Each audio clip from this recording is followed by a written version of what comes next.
नमस्कार, मैं सुवर्णा। न्याय टीवी में आप सभी दर्शकों का स्वागत है। कोर्ट राउंडअप की खबरें अब विस्तार से। सुप्रीम कोर्ट ने संपत्ति विवाद के एक मामले में फैसला सुनाते हुए कहा है कि ये तय व्यवस्था है कि अगर स्त्री और पुरुष वर्षों पति पत्नी की तरह साथ रहते हैं तो माना जाता है कि उनकी शादी हुई है। हालांकि इस अवधारणा का खंडन किया जा सकता है, लेकिन फिर खंडन करने वाले पर जिम्मेदारी होती है कि वो साबित करे कि उनकी शादी नहीं हुई है। कोर्ट ने संपत्ति बंटवारा कर आधा हिस्सा मांग रहे याचिकाकर्ता की याचिका स्वीकार करते हुए केरल हाईकोर्ट का आदेश रद्द कर दिया। बिहार के बाहुबली नेताओं में शुमार विधायक अनंत सिंह के लिए आज का दिन बेहद अहम है। अनंत सिंह पटना जिले के मोकामा विधानसभा निर्वाचन क्षेत्र से राष्ट्रीय जनता दल के विधायक हैं। अनंत सिंह फिलहाल जेल में हैं। उनके खिलाफ आपराधिक मामलों की लंबी फेहरिस्त है। आखिरी बार उन्हें उनके घर से प्रतिबंधित अत्याधुनिक हथियार AK-47 और ग्रेनेड की बरामदगी के मामले में गिरफ्तार किया गया था। आज इस मामले में न्यायालय ने उन्हें दोषी ठहरा दिया है। तेजस्वी यादव के करीबी विधायक पर बिहार पुलिस ने गंभीर धाराओं में मामला दर्ज किया था। हालांकि विधायक इस मामले में खुद के निर्दोष रहने और फंसाए जाने की बात कहते रहे हैं। इलाहाबाद हाईकोर्ट ने कहा कि पुनरीक्षण शक्ति का प्रयोग करते हुए मैजिस्ट्रेट द्वारा पारित संज्ञान और समन आदेश को सेशन कोर्ट रद्द नहीं कर सकता, क्योंकि इसका पुनरीक्षण क्षेत्राधिकार बहुत सीमित है।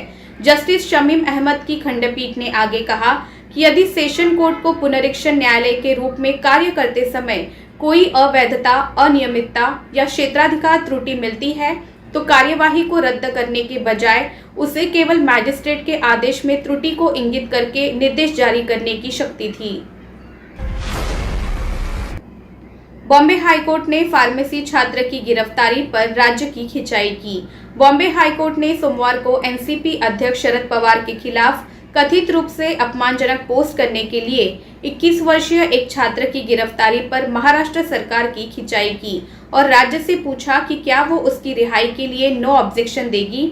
जस्टिस SS शिंदे और जस्टिस MN जाधव की पीठ ने अभियोजक से इस मामले के संबंध में गृह विभाग से निर्देश लेने को कहा और कहा कि अगर वे स्वेच्छा से उसकी रिहाई का विरोध नहीं करने का फैसला करते हैं तो राज्य की कृपा बच जाएगी। सुप्रीम कोर्ट ने विभाजनवाद से निपटने वाली निचली अदालतों को प्रारंभिक डिक्री पारित करने के तुरंत बाद मामले पर स्वतः संज्ञान लेकर आगे बढ़ने का निर्देश दिया है।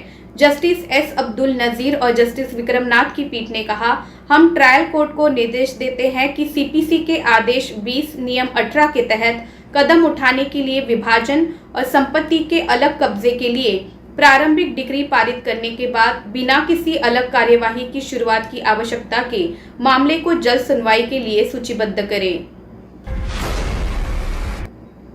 सुप्रीम कोर्ट ने कालकाजी मंदिर के पुनर्विकास के लिए पुजारियों की बेदखली पर रोक लगाई। सुप्रीम कोर्ट ने सोमवार को दिल्ली के कालकाजी मंदिर में पुजारियों और अनधिकृत कब्जाधारियों को 6 जून तक परिसर खाली करने के दिल्ली हाईकोर्ट के आदेश का विरोध करने वाली एक विशेष अनुमति याचिका पर विचार करते हुए कहा कि मंदिर का पुनर्विकास उस परिसर में रह रहे पुजारियों को बेदखल किए बिना किया जा सकता है। जस्टिस AS बोपन्ना और जस्टिस विक्रमनाथ की अवकाश पीठ ने SLP में नोटिस जारी किया, जिसमें 20 मई को हाईकोर्ट के आदेश से पुजारी भी नाराज थे। इलाहाबाद हाईकोर्ट के 4 वकीलों ने प्रयागराज में अवैध रूप से एक्टिविस्ट जावेद मोहम्मद के घर को ध्वस्त करने पर संज्ञान लेने के अनुरोध के साथ मुख्य न्यायाधीश को पत्र लिखा है। वेलफेयर पार्टी ऑफ इंडिया के नेता और कार्यकर्ता आफरीन फातिमा के पिता जावेद मोहम्मद के घर को रविवार शाम स्थानीय अधिकारियों ने ध्वस्त कर दिया था।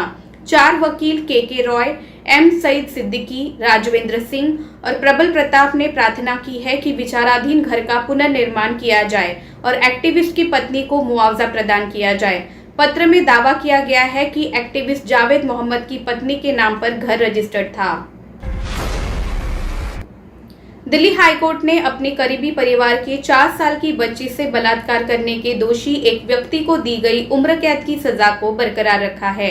जस्टिस मुक्ता गुप्ता और जस्टिस मिनी पुष्करन की खंडपीठ 28 नवंबर 2019 के फैसले और पोक्सो जज द्वारा पारित 29 नवंबर 2019 की सजा के आदेश को चुनौती देने वाले मुकेश द्वारा दायर एक अपील पर विचार कर रही थी। अदालत ने अपीलकर्ता को यौन अपराधों से बच्चों का संरक्षण अधिनियम 2012 की धारा 6 के तहत दोषी ठहराया था। 10,000 रुपए के जुर्माने के साथ उसे आजीवन कारावास की सजा सुनाई। सीआरपीसी की धारा 319 के तहत दायरे और शक्ति की व्याख्या करते हुए इलाहाबाद हाईकोर्ट ने हाल ही में कहा है कि ये प्रावधान कोर्ट को उन व्यक्तियों को तलब करने और कुछ परिस्थितियों में मुकदमे का सामना करने की अनुमति देता है जिनका नाम चार्जशीट में नहीं है। जस्टिस विकास की खंडपीठ ने कहा कि सीआरपीसी की धारा 319 को लागू करने का मूल उद्देश्य है किसी ऐसे व्यक्ति को बच निकलने से रोकना जो मुकदमे की सुनवाई का सामना करने लायक है। गौरतलब है कि सीआरपीसी की धारा 319 के तहत न्यायालय को किसी भी जांच या किसी अपराध के ट्रायल के दौरान अपराध के दोषी प्रतीत होने वाले अन्य व्यक्तियों के खिलाफ कार्रवाई करने की शक्ति दी गई है। दूसरे शब्दों में सीआरपीसी की धारा 319 ट्रायल कोर्ट को उस व्यक्ति के खिलाफ कार्रवाई करने की शक्ति देती है जिसका नाम चार्जशीट में नहीं है, अगर उस व्यक्ति की संलिप्तता के सबूत ट्रायल या जांच के दौरान सामने आते हैं। हाईकोर्ट ने मौजूदा मामले में इस बात को रेखांकित किया कि एक बार जब मैजिस्ट्रेट को पता चलता है कि उसके सामने रिकॉर्ड पर पर्याप्त सामग्री उपलब्ध है जो मुकदमे में किसी व्यक्ति को समन करने के लिए उपलब्ध है, तो सीआरपीसी की धारा 319 के तहत शक्तियों का आह्वान किया जाता है। कलकत्ता हाईकोर्ट ने सोमवार को एक जनहित याचिका पीआईएल याचिका पर राज्य सरकार से जवाब मांगा, जिसमें निलंबित भाजपा नेताओं नुपुर शर्मा और नवीन कुमार जिंदल के खिलाफ पैगंबर मोहम्मद पर अपमानजनक टिप्पणी को लेकर आपराधिक कार्यवाही शुरू करने की मांग की गई थी, जिसके कारण भारत और खाड़ी देशों में आक्रोश फैल गया था। याचिका में उन इलाकों में इंटरनेट सेवाओं को निलंबित करने और सीआरपीसी की धारा 144 लागू करने के आदेशों को वापस लेने की भी मांग की गई, जहां पश्चिम बंगाल के हावड़ा जिले में विरोध प्रदर्शन हुआ था। इसके अलावा प्रभावित क्षेत्रों में कानून प्रवर्तन कर्मियों की जातियों की जांच के लिए हाईकोर्ट के एक सेवानिवृत्त न्यायाधीश की देखरेख में एक समिति के गठन की भी मांग की गई थी। फिलहाल बस इतना ही। अन्य खबरों के लिए जुड़े रहिए न्याय टीवी के साथ। नमस्कार।